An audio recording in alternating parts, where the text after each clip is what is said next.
لا شريك له ونشهد أن سيدنا وسندنا وحبيبنا وشفيعنا ونبينا ومولانا محمدا عبده ورسوله صلى الله تعالى عليه وعلى آله وأصحابه وبارك وسلم تسليما كثيرا كثيرا. أرسله الله تعالى إلى كافة للناس بالحق بشيرا ونذيرا وداعيا إلى الله بإذنه وسراجا منيرا. أما بعد فأعوذ بالله من الشيطان الرجيم. بسم الله الرحمن الرحيم.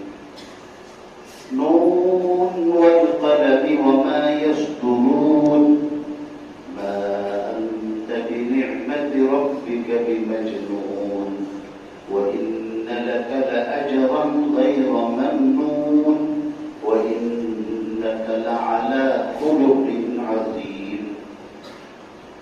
وأخرج الإمام الترمذي رحمه الله تعالى بسنده الحسن إلى صحابي جليل أبي ذر الغفاري رضي الله تعالى عنه أنه قال قال رسول الله صلى الله عليه وسلم اتق الله حيثما كنت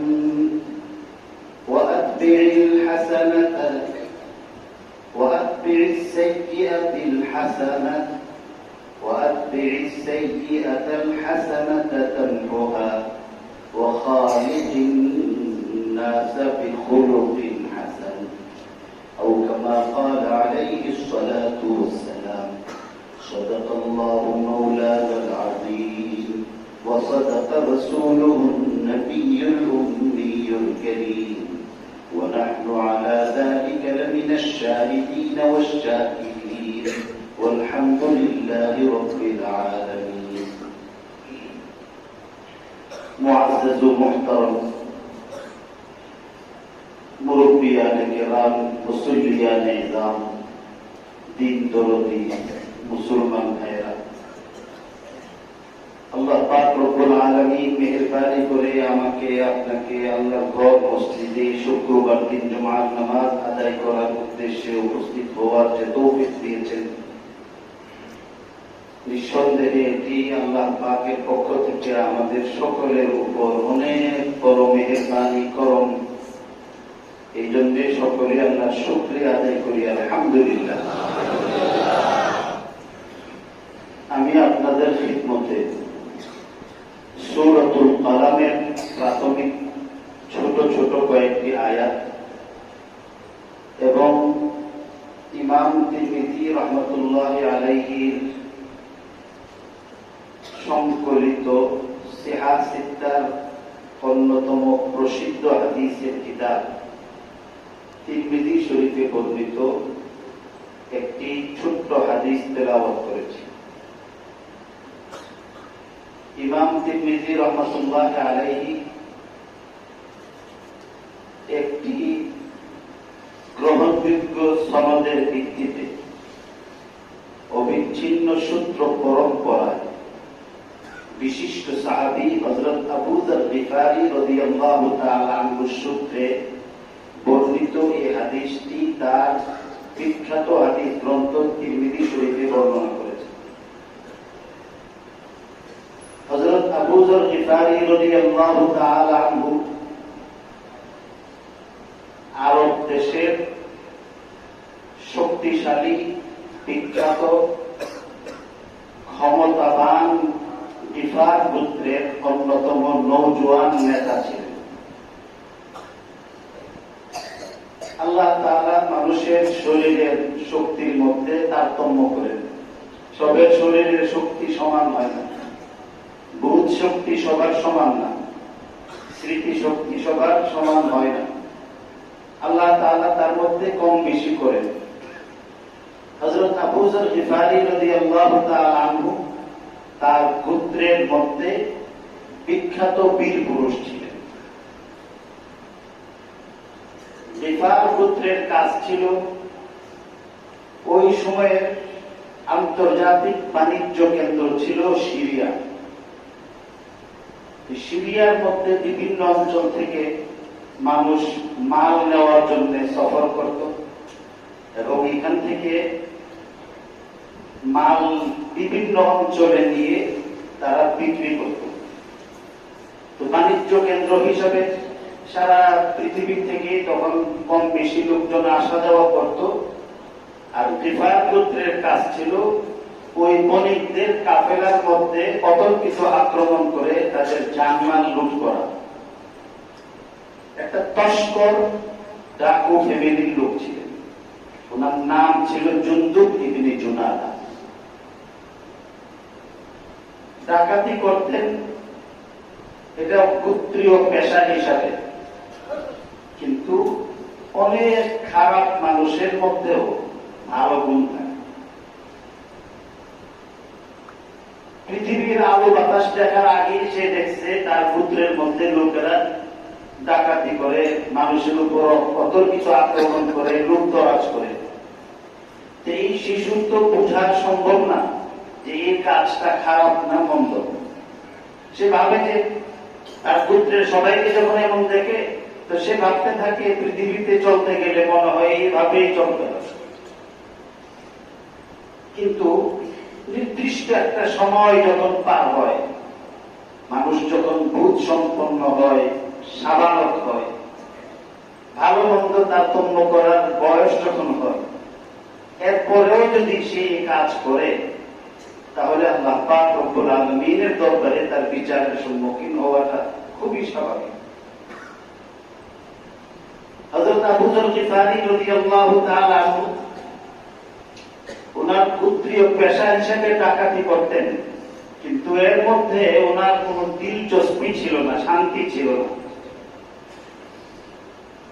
জাহিলি যুগে কাফের গোত্রে ডাকাত ফ্যামিলিতে জন্ম নেওয়ার পরেও হযরত আবু যর গিফারী রাদিয়াল্লাহু তাআলা আনহু কখনো মূর্তি পূজা করেন না। কখনো মূর্তির সামনে তিনি তার মাথা নত করেন।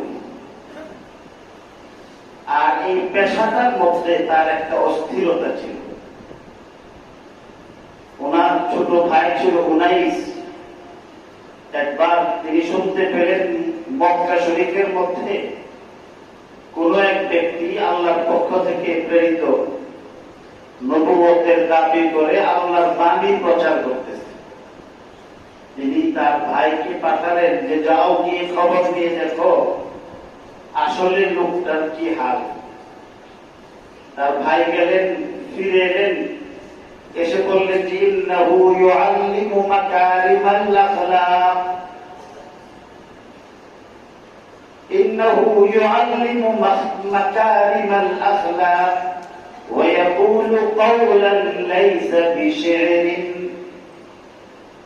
আমি তো মক্কা শরীফে আবির্ভূত সেই ব্যক্তির আলোচনা শুনেছি, তিনি মানুষকে ন্যায় চরিত্রের শিক্ষা দান করেন, মানুষকে দুশ্চরিত্র থেকে মুক্তি দিয়ে উদ্ধার করে চরিত্রবান বানাবার মিশন নিয়ে কাজ করতেছেন।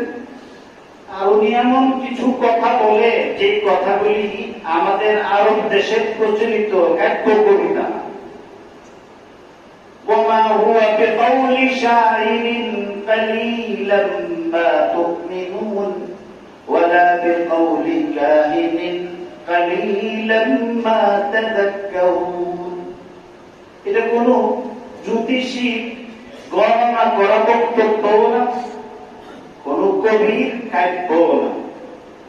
দুনিয়ার সমস্ত কথার যে ভিন্ন অর্থবহ একটা বাণী তিনি প্রচার করেন।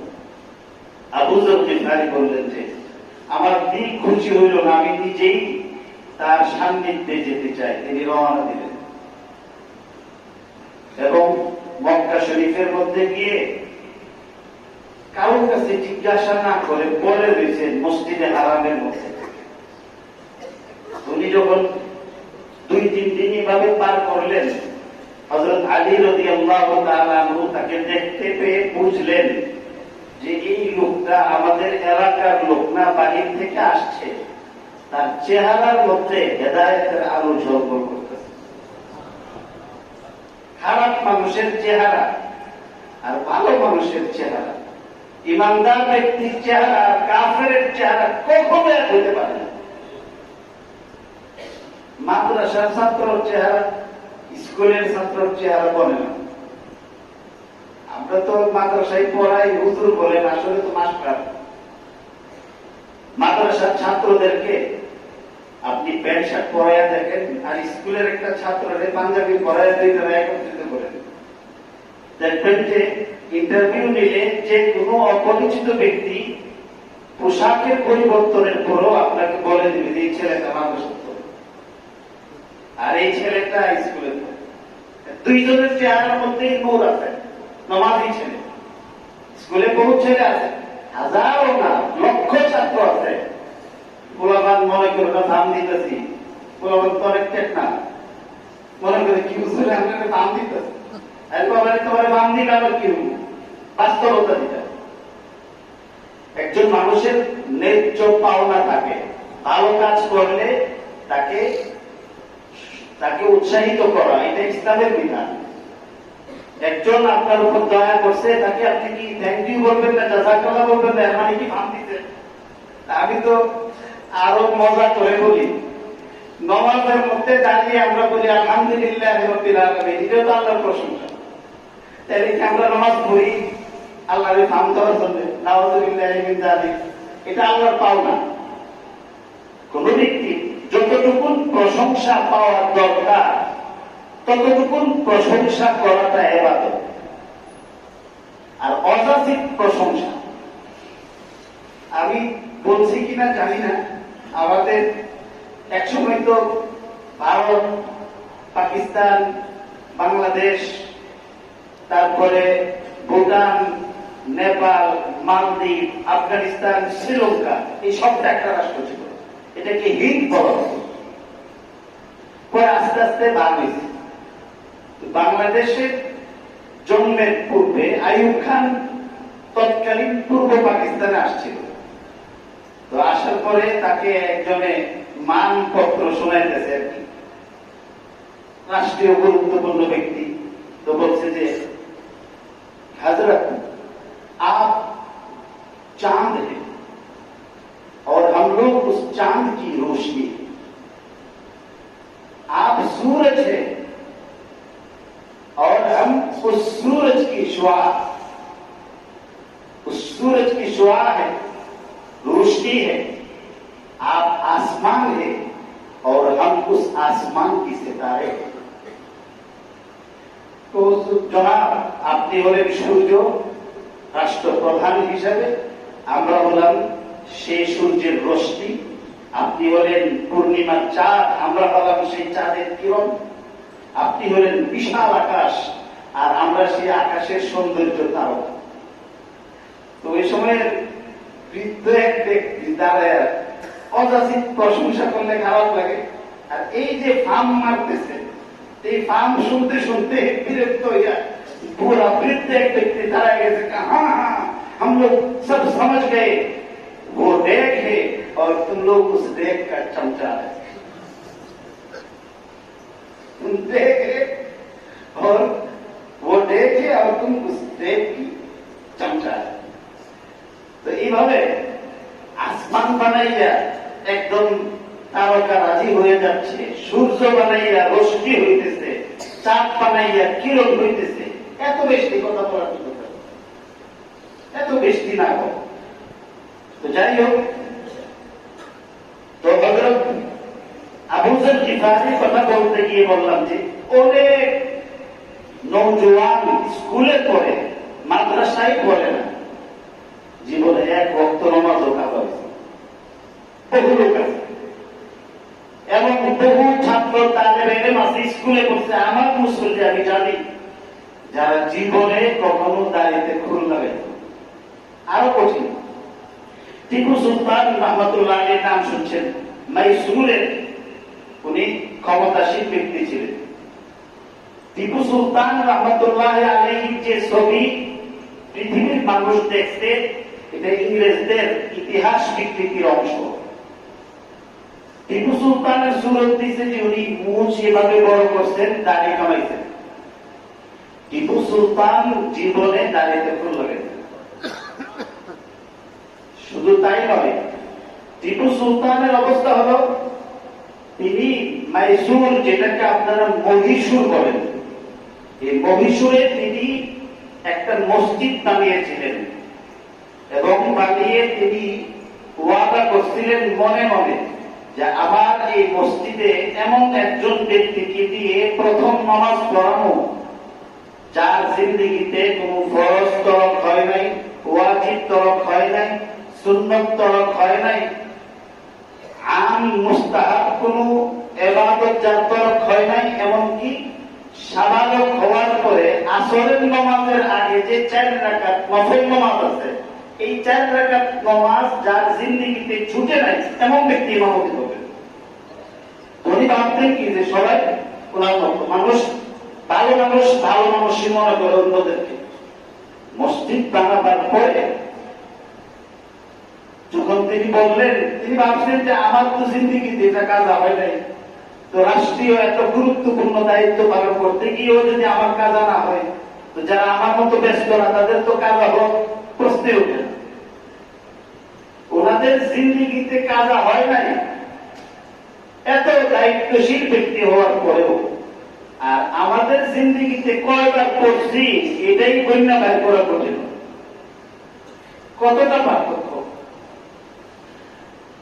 সুলতান টিপু সুলতান রহমতুল্লাহ আলাইহি বললেন যে আপনাদের মধ্যে এমন কোন ব্যক্তি যিনি আসরের নামাজের নফল 4 রাকাত পূর্বের কখনো তরক করেন নাই, যে কোনো একজন নামাজ পড়ে ফেলেন। এটা তো সাধারণ ব্যাপার ছিল না, কেউ আর নামাজ পড়ার জন্য অগ্রসর হইতেছে। আমি মনে করি এটা আল্লাহ তাআলার একটা কুদরত ছিল, রহস্য, যে দায়িত্বশীল হওয়ার পরেও যে আল্লাহকে রাখা যায়। অনেক আমরা বলি না, অনেক ব্যস্ততা, তোমার মতো নামাজ পড়তে পারি না, বাসার মধ্যে করি, তো বিভিন্ন অজুহাত যে আমরা দেখাই, এটা আসলে আমাদের সৃষ্টি। আমরা ইচ্ছা করলে আল্লাহরে দেখে আমার উপর আল্লাহ যে জিম্মাদারি দেওয়া আছে এটা পালন করেও দুনিয়ার সব কাজ আমি করতে পারবো। কেন? যে ব্যক্তি আল্লাহ তাআলার হুকুম মানে, আল্লাহ তাআলা তার জিম্মাদার হয়ে তার সমস্ত কাজ আদায় করে। হাদিস শরীফের মধ্যে আছে, আল্লাহ রাসূল সাল্লাল্লাহু আলাইহি ওয়াসাল্লাম ফরমান, মান সাল্লা সালাতাস সুবহি ফাকাদ দাখালা ফি যিম্মাতিল্লাহ। মান সাল্লা সালাতাস সুবহি ফাকাদ দাখালা ফি যিম্মাতিল্লাহ। যে ব্যক্তি ফজরের নামাজ আদায় করে সেই ব্যক্তি আল্লাহ তাআলার হিরাসাত, আল্লাহর জিম্মাদারিতে চলে যায়। সারাদিন তার যত কাজ আছে এই কাজগুলি আল্লাহ তাআলা তার কুদরতের মাধ্যমে হয় সরাসরি ফেরেশতাদেরকে দিয়ে আর না হয় যেভাবে সহজ করে দিয়ে আল্লাহ আদায় করেন। অন্য রিওয়ায়াতে আছে আল্লাহ তাআলা আল্লাহর বান্দাদেরকে বলেন যে, বান্দা দিনের শুরুতে আমাকে খুশি করার জন্য 2 রাকাত নামাজ পড়ো, আমি আল্লাহ তোমার হয়ে তোমার সব কাজ করে দিচ্ছি। এই জন্য শয়তানে আমাকে বুঝায় কি যে তুমি অনেক জিম্মাদারি, তোমার অনেক দায়িত্ব, এখন নামাজের মধ্যে তুমি যদি সময় বেশি দেও তাহলে তোমার কাজগুলি করতে পারতাম। আমি আমার নিজের জিন্দেগির অভিজ্ঞতা বলি, আসরের নামাজের পরে সাধারণত আমি যদি আমার নিজস্ব নিয়ন্ত্রণে চলাচলের কোন সুযোগ না থাকে, পাবলিক ট্রান্সপোর্টে যদি যাই আমি কখনো সফর করি না। এই জন্য যে আসরের পরে মাগরিবের নামাজের সময় আসে, এই সময় নামাজ পড়ার জন্য একটা যুদ্ধ আরম্ভ করতে হবে। অনেক মানুষে আবার ভুলে বুঝে যে নামাজ পড়ে ফেলছে, যে নামাজ পড়ে না সে আরেকজনকে নামাজ পড়তে দেয় না, আমাদের দেশের হাল। আর বেঈমান যদি হয় কাফেররা বাধা দেয় না। সারা দুনিয়ার ফতোয়াতে বেনামাজি মুসলমানগুলি গাড়ি দিকে। আমি গত সপ্তাহে, গত শনি রবিবারের দিকে রওনা দিয়েছি, গাড়ির মধ্যে কেবলার দিকে মোতাবজ্জ হয়ে নামাজ পড়া যায় ট্রেনের মধ্যে। খুবই সুন্দর, গাড়ির দিকে যাইতেছে ওদিকে নামাজ পড়তেছে।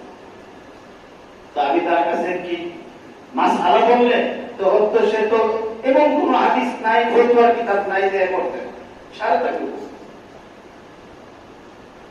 রাসূলুল্লাহ সাল্লাল্লাহু আলাইহি ওয়াসাল্লাম জীবনে ফরজ নামাজ যেদিকে বাহন গেছে এদিকে পড়তে আর কোনো নজির নাই, জীবনে একবারও পড়েন নাই। তুই মাসআলা বুঝলি, আমার নবী বুঝলো না। তুই মাসআলা বুঝলি, ১,৫০০ বছর পর্যন্ত ওলামা ইকরাম মাসআলা বুঝতো না, ১,৫০০ বছর পর্যন্ত ফুকাহা ইকরাম বুঝতো না। তুই মাসআলা বুঝলি, যেদিকে খুশি এদিকে নামাজ পড়লে যদি সুযোগ হয় তাহলে কেবলা রাখতে দিবে, চারিদিকে একটা গ্রামে বানাইবে, শনিবার একদিকে, রোববার আরেকদিকে, সোমবার আরেকদিকে কোরবানে আরেকদিন ছেড়ে দিবি। এইগুলি ফিতনা। মাসআলাগুলো নিজে না বুঝে আল্লাহ ওয়ালাদের কাছ থেকে, ওলামা ইকরামের কাছ থেকে বুঝে আমল করার চেষ্টা করেন। অল্প আমলই নাজাতের জন্য যথেষ্ট। এটাকে বলছেন যে আখলিস দীনাক, আখলিস দীনাক, তোমার আমলটাকে নিখুঁত করো, নির্ভেজাল নির্ভুলভাবে আমল করো। নির্ভুল আমল যদি হয় তো অল্প আমল নাজাতের জন্য যথেষ্ট। আর আমলটা যদি সঠিক পন্থায় না হয়, খালেস না হয়, নিখুঁত না হয়, নির্ভেজাল নির্ভুল না হয়, তাহলে সারা জীবন আমল করার কোনো সুযোগে যাওয়া লাগবে। মেহনতের নাম আমল না। সুরাতে চুরি করে রাত্রে শীত কেটে, ডাকাত যে রাত্রেবেলা ডাকাতি করে নাকি কম কষ্ট করে, সারা রাত ঘুমাইরা এরপরে কত টাকা থাকে যে আল্লাহ বাড়াই দেব একজন, কার বাড়ির থেকে চুরি করি দাঁড়ায় একটা এসে অপেক্ষা করতেছে। তাহলে মেহনত করলেই যদি হারাম হয়ে যেত তো পৃথিবীতে হারাম বলতে কোনো কিছু থাকতো।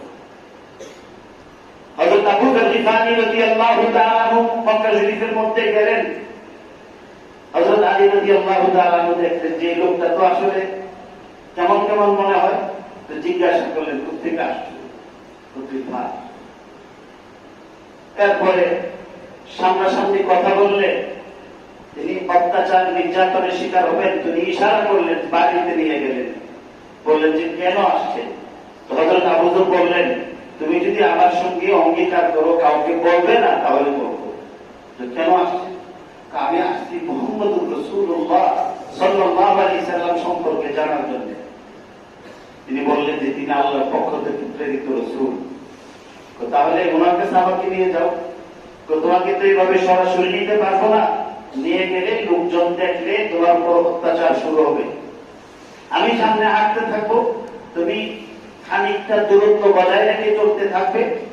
আমি যদি কোনো খারাপ মানুষের আঁচ অনুভব করি আমি পেশাবের বাহানা করে দাঁড়ায় থাকবো, তুমিও তোমার কাজ করবে। লোক চলে গেলে আবার আমি হাঁটতে শুরু করবো, তুমি আমাকে অনুসরণ করবে।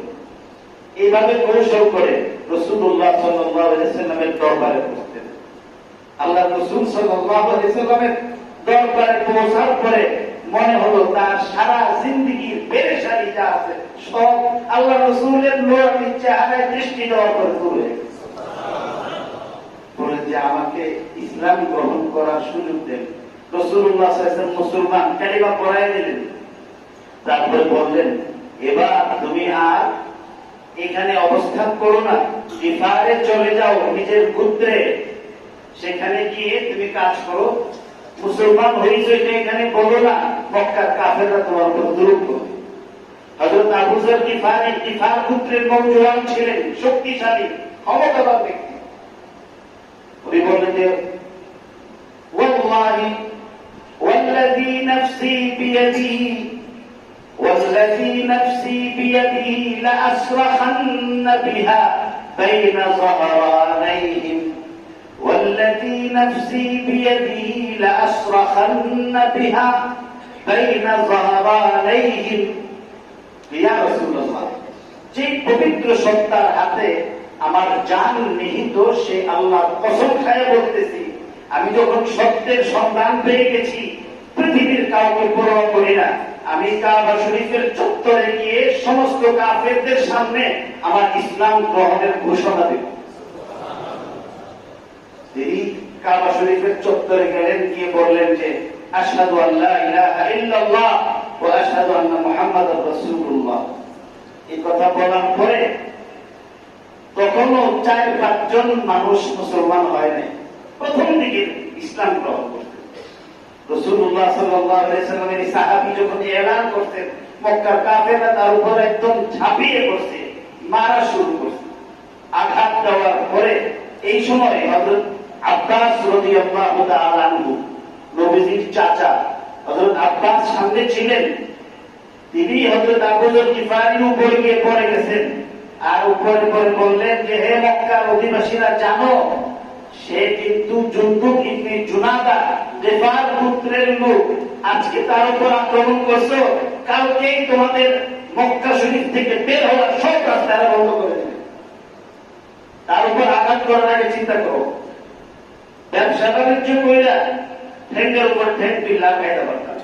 তো যখন শুনছে যে গিফার গোত্রের এক নওজোয়ান সে ইসলামের ডিক্লার দেওয়ার কারণে তাকে মারা হচ্ছে, গিফারের নাম শোনার পরে সব ভয় পেয়ে গেছে। রাসূলুল্লাহ সাল্লাল্লাহু আলাইহি ওয়াসাল্লাম তখন বাড়িতে গেছেন। এরপরে হযরত আবু যর গিফারী রাদিয়াল্লাহু তাআলা আনহু সেখানের মধ্যে গিয়ে আল্লাহ রাসূলের প্রতিনিধি হিসাবে বাড়ির লোকদেরকে ঈমানের দাওয়াত দিয়েছেন, এবং কিছুদিন পরে অর্ধেক লোক এবং উহুদ যুদ্ধের পরে ওনার পুত্রের যত লোক ছিল পুরা কবিলার সবাইকে নিয়ে এসে আবার মুসলমান হয়েছে। রাসূলুল্লাহ সাল্লাল্লাহু আলাইহি সাল্লামের এই সাহাবী এত ফজিলতপূর্ণ ছিল, আল্লাহ তাআলা রাসূলুল্লাহ সাল্লাল্লাহু আলাইহি সাল্লামের কাছে তার সম্পর্কে ওহী পাঠাইছেন। রাসূলুল্লাহ সাল্লাল্লাহু আলাইহি সাল্লাম বলেন, ইন্নাল্লাহা আমারানি বিহুব্বি আরবাতিন ওয়া আখবারানি আন্নাহু ইউহিব্বুহুম। আল্লাহ আমার কাছে ওহী পাঠাইছেন 4 জন ব্যক্তিকে স্পেশাল ভাবে মহব্বত করার জন্য, কেননা এই 4 জনকে আল্লাহ আলাদাভাবে মহব্বত করেন। এর মধ্যে একজন ছিলেন হযরত আবু যর গিফারী রাদিয়াল্লাহু